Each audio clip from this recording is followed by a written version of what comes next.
Hello, good evening everyone. Good evening, good evening, good evening.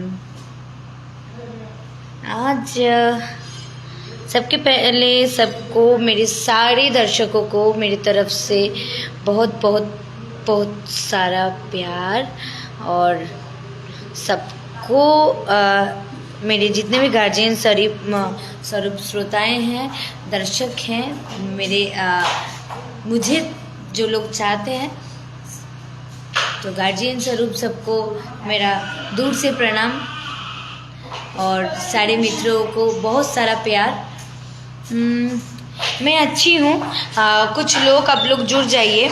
और अचानक live आने का कुछ खास वजह ये है कि मैं कुछ खास वजह के लिए लाइव आई हूँ और शूट पे थी, तो कोई अपडेट नहीं दे पाई मैं। और अभी भी यहाँ का नेटवर्क सिस्टम बहुत प्रॉब्लम है, अभी भी बफरिंग हो रहा है। और इधर दिखा भी रहा है कि लाइट भी चला गया जा। तो इधर दिखा रहा है कि नेटवर्क बहुत इशू कर रहा है, यहाँ का बफरिंग हो रहा है ऑलरेडी। और अभी देख रहे हैं भाई मेरा टॉर्च जला दिया। तो क्या है ना,